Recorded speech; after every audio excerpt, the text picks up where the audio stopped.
ಉಚ್ಚಿಲ ಯರ್ಮಾಳು ಪಡುಬಿದ್ರೆಗಳ ತ್ಯಾಜ್ಯ ವಿಲೇವಾರಿಗಾಗಿ ಕಾಪು ಪುರಸಭೆಯು ಎಲ್ಲೂರು ಗ್ರಾಮ ಪಂಚಾಯತ್ ವ್ಯಾಪ್ತಿಯಲ್ಲಿ ನಿರ್ಮಿಸಿರುವ ತ್ಯಾಜ್ಯ ವಿಲೇವಾರಿ ಘಟಕಕ್ಕೆ ಮಾಜಿ ಸಚಿವ ವಿನಯ್ ಕುಮಾರ್ ಸೊರಕೆ ನೇತೃತ್ವದಲ್ಲಿ ಸ್ಥಳೀಯ ಕಾಂಗ್ರೆಸ್ ಮುಖಂಡರಿದ್ದ ನಿಯೋಗ ಬಂದು ಭೇಟಿ ಇಟ್ಟಿತ್ತು. ಈ ಸಂದರ್ಭದಲ್ಲಿ ಎಲ್ಲೂರು ಗ್ರಾಮ ಪಂಚಾಯತ್ ಸದಸ್ಯರು ಅಲ್ಲಿ ಹಾಜರಿದ್ದು ಬಾಹ್ಯ ಗ್ರಾಮಗಳ ತ್ಯಾಜ್ಯಗಳನ್ನು ಎಲ್ಲೂರಿಗೆ ಸಾಗಿಸಿಕೊಳ್ಳುವ ಉದ್ದೇಶ ಏನೇ ಇದ್ದರೂ ಅದು ನೆರವೇರಲಾರದು ಎಂದು ಎಚ್ಚರಿಸಿದ್ದಾರೆ. ಘಟಕಕ್ಕೆ ಭೇಟಿ ನೀಡಿ ಹೊರಬರುವ ಸಂದರ್ಭದಲ್ಲಿ ಎಲ್ಲೂರು ಗ್ರಾಮ ಪಂಚಾಯತ್ ಸದಸ್ಯೆ ಶೋಭಾ ಶೆಟ್ಟಿ ಅವರೊಂದಿಗೆ ನಿಯೋಗದಲ್ಲಿದ್ದ ಮಹಿಳೆಯರು ಮಾತಿನ ಚಕಮಕಿ ನಡೆಸಿದರು. ಈ ವೇಳೆ ಸ್ಥಳೀಯರಾದ ಹೇಮಂತ್ ಶೆಟ್ಟಿ ಮಧ್ಯೆ ಪ್ರವೇಶಿಸಿದಾಗ ನೂಕಾಟ ತಳ್ಳಾಟ ನಡೆದಿದೆ. ಉಚ್ಚಿಲ ಯರ್ಮಾಳು ಪಡುಬಿದ್ರೆಗಳ ತ್ಯಾಜ್ಯ ವಿಲೇವಾರಿಗಾಗಿ ಕಾಪು ಪುರಸಭೆಯು ಎಲ್ಲೂರು ಗ್ರಾಮ ಪಂಚಾಯತ್ ವ್ಯಾಪ್ತಿಯಲ್ಲಿ ನಿರ್ಮಿಸಿರುವ ತ್ಯಾಜ್ಯ ವಿಲೇವಾರಿ ಘಟಕಕ್ಕೆ ಮಾಜಿ ಸಚಿವ ವಿನಯ್ ಕುಮಾರ್ ಸೊರಕೆ ನೇತೃತ್ವದಲ್ಲಿ ಭೇಟಿಯನ್ನು ನೀಡಿದರು. ಈ ಸಂದರ್ಭದಲ್ಲಿ ಈ ಘಟನೆ ನಡೆದಿದೆ.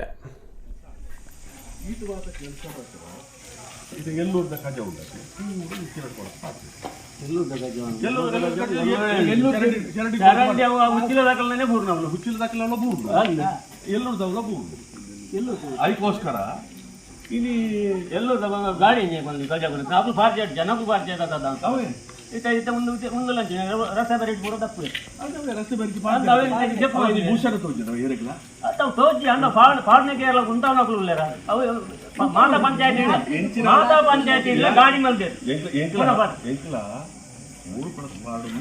పూజ ಅಣ್ಣ ಮೂಲಂಜಿ 5 ಕೋಟಿ ರೂಪಾಯಿ ಡಿಟಿ 10 ಎಕರೆ ಜಾಗ ಆಗ್ತದೆ ಅಣ್ಣ ಜಾಗ ಕೂಡ ಬರ್ತದೆ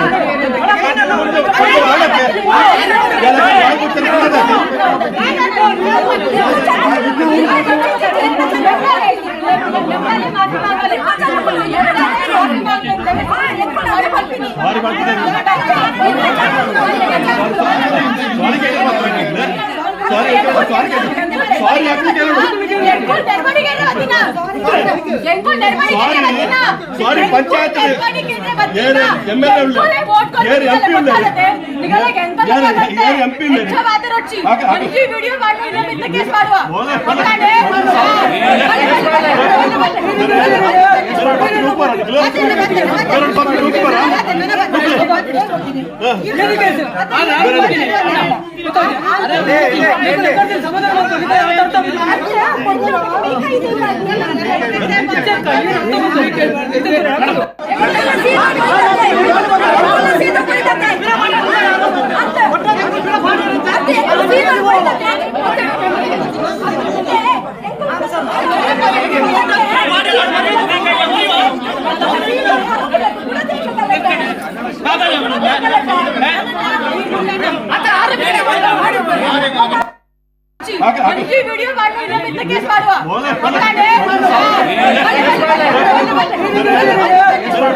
ಸಾರಿ ಪಂಚಾಯತ್